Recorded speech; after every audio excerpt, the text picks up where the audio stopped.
ரிபானாஸ் எவன்லீமன் chapter 16. மவுண்டனில் hero training எடுக்கிறது காட்டுறாங்க நம்மளுக்கு. அங்கே மெடிடேஷன் பண்ணி கியூஐ எனர்ஜியை பாடி ஃபுல்லாக சர்க்குலேட் பண்ணுறான் ஹீரோ. அந்த மெடிடேஷன் மூலயமா அவன் கியூஐ பயங்கரமாக வெளில எக்ஸ்போஸ் ஆகுது. அது மூலயமா லைட்டு நல்லா பிரகாசமாக எரியுது. எல்லாத்தையும் முடிச்சுட்டு ஹீரோ நார்மல் கலரில் ஆயிடுச்சு கண். ஹீரோவும் அவனோட ஸ்ட்ரென்த்து அதிகமானதை ஃபீல் பண்ணி சிரிக்கிறான். அவனும் ட்ரைனிங் முடித்து குகையை விட்டு ஹீரோ வெளியே அவன் ஸ்வாட் எடுத்து அவன் எவ்வளோ ஸ்ட்ராங் ஆகிக்கிறான்னு செக் பண்ணி பார்க்குறான் ஹீரோ. அவனும் யோசிக்கிறான், என்னோடய கியூஐ இப்போ ரொம்ப அதிகமாகவே வெளியே வருது முன்னை விடவும். அது மட்டும் இப்போ இல்லை, எனக்கு என்னோடய கியூஐ இப்போ ரொம்ப இயற்கையாகவே எனக்கு வர ஆரம்பிக்குது. ஃபுல்லாக என் பாடி ஃபுல்லாக என் மார்ஷல் ஆர்ட் பர்ஃபாமன்ஸும் இப்போ ஃபாஸ்ட் ஆகிடுச்சு ரொம்பவும். இப்போ நான் நினைக்கிறது எல்லாமே இந்த 15 வருஷம் இன்னர் கியூ எனர்ஜினால தான் நான் இங்கே எடுத்த எல்லாமே பயன்படுது அப்படின்னு சொல்லி ஒரு ஜம்பை போடுறான் ஹீரோ. பார்த்தா அந்த ஜம்பு போட்டதில் ஹீரோ அந்த மலைக்கு மேலே இருக்கிற ஒரு மரத்தில் காலை வைக்கிறான். அங்கே நின்றுட்டு அந்த மொத்த இடத்தையும் பார்க்குறான் ஹீரோ. அங்கே நின்று யோசிக்கிறது என்னன்னா, இந்த 70 வருஷத்தில் கடைசியாக நான் எப்போ இவ்வளோ சந்தோஷமாக இருந்தேன். எனக்கு இப்போ ஒரு நம்பிக்கை இருக்குது, நான் மார்ஷல் ஆர்ட்ஸ் லேர்ன் பண்ணுறது ரொம்ப வித்தியாசமான வழியாக இருக்கணும். போன வாழ்க்கையில் ரொம்ப கஷ்டமாகவும் ரத்த கரையாக தான் அது நான் வந்த பாதை ஃபுல்லாகவே. அதனால தான் நான் இப்போ ஒரு நம்பிக்கை வச்சுக்கிறேன், எனக்கு வேண்டிய முடிவு அப்படின்னு ஹீரோவும் அந்த மரத்து மேலேருந்து கீழே வரான். அவனோட இடத்துக்கு போகிறான். அவன் வீட்டுக்கு பார்க்குறான். அங்கே கேங் 2 இருக்கிறான். நான் அங்கே போன உடனே கேங் 2வும் ஏன் இவ்வளோ லேட்டாக வந்தீங்க அப்படின்னு கேட்குறான். ஹீரோவும் ஏன் ஏதாவது நடந்துச்சா நான் இல்லாத போது? அது ஒன்றும் இல்லை, நீங்கள் ரொம்ப நாளாக எந்த ஒரு கான்டாக்டு எந்த ஒரு தகவலும் இல்லை இந்த கொஞ்ச நாளாகவே. அதனால் நாங்கள் உங்களை தேடிட்டு இருந்தோம். இதனால் என் உசுரே போயிருக்கும் ஒரு நிமிஷத்தில். ஹீரோவும் அவனை பார்த்துட்டு யோசிக்கிறான், இவன் ராத்திரி ஃபுல்லாக தூங்காமல் எனக்காக வருத்தப்படுறான் போல். என்னோடய கண்ணு கீழே குழி வந்ததை பார்த்தாலே தெரியுது. அவனை கிராஸ் பண்ணி போய் சொல்கிறான், இந்த மாதிரி எனக்காக ரொம்ப வருத்தப்படாத அப்படின்னு. கேங் 2வும் நான் ஏன் அந்த மாதிரிலாம் பண்ணக்கூடாதுன்றீங்க? கேங் 2வும் போன இடத்துல என்னாச்சு, நீங்கள் அவனை பிடிச்சிட்டிங்களா? அவனை ஃபுல்லாக பிடிச்சி கடன்லாம் தீர்த்தாச்சு அப்படின்னு சொல்கிறான். எது எப்படி போனாலும் சரி, நீ உன்னோட ட்ரைனிங் எடுத்தியாடா? நான் சொல்லி கொடுத்த மாதிரி ஒழுங்காக பண்ணுறியா இப்போலாம்? இப்போ எனக்கு காட்டு நீ ட்ரைனிங்க. கேங் 2வும் இப்போவா? ஆமாம், இப்போ தான் கேட்குறேன் உன்னை. கேங் 2வும் யாராவது பார்த்துட்டாங்கன்னா எனக்கு ரொம்ப பயமாகுது அப்படின்னு சொல்கிறான். அதெல்லாம் தெரியாது, சீரம் சீரம் பண்ண ஆரம்பி அப்படின்னு சொல்கிறான் ஹீரோவும். சரின்னு அவனும் பண்ண ஆரம்பிக்கிறான் அந்த மெடிடேஷனை. ஹீரோ கேங் 2 இன்ஸ்ட்ரக்ட் பண்ணிட்டுறான் ஒழுங்காக மெடிடேஷன் பண்ணுறதுக்காக. கியூஐ சர்க்குலேஷனை கற்றுத்தரான். கேங் 2 முதுகில் ஹீரோவும் கையை வச்சு அவனோட கியூஐ சர்க்குலேஷன் எப்படி இருக்குதுன்னு பார்க்குறான். ஹீரோவும் இவனை பார்த்தனா நம்ம ஒன்றுமே பண்ணாமல் சிம்பிளாக எதுவுமே பண்ணாமல் இருக்கிற மாதிரி தோணும்.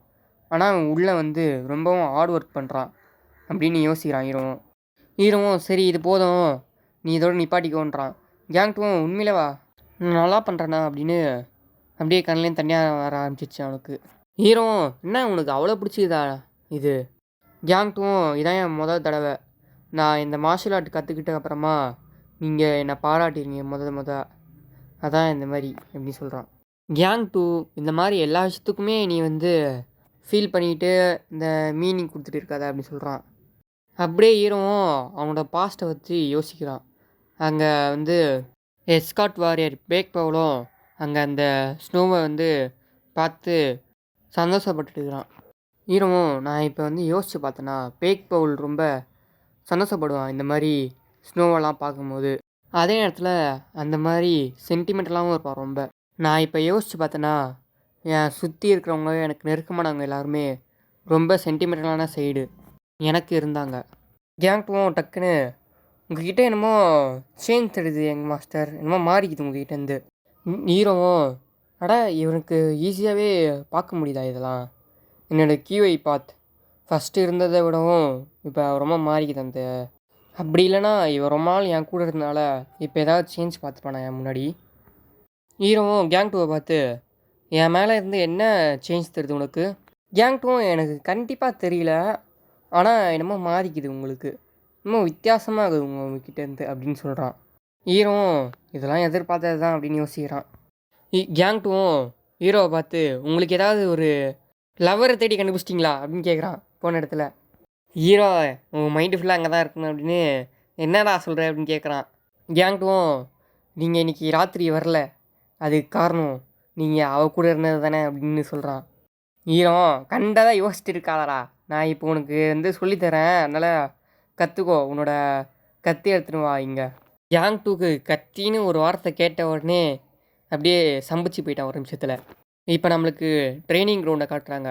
கேங் டூ வந்து நிற்கிற பொசிஷன், அவன் வந்து பண்ணுற மார்ஷல் ஆர்ட் ட்ரைனிங்லாம் பார்த்து ஹீரோ கரெக்டாக அதை வந்து கரெக்ட் பண்ணிடுறான். கையை அட்ஜஸ்ட் பண்ணுறது, இந்த ஸ்டாண்ட்ஸ்லாம் வைக்கிறது, அதெல்லாம் அவனுக்கு சொல்லி தந்துட்டுக்கிறான். கேங் டூ நல்லா ஹார்ட் ஒர்க் பண்ணுறத பார்த்து ஹீரோவும் ஸ்மைல் பண்ணுறான்.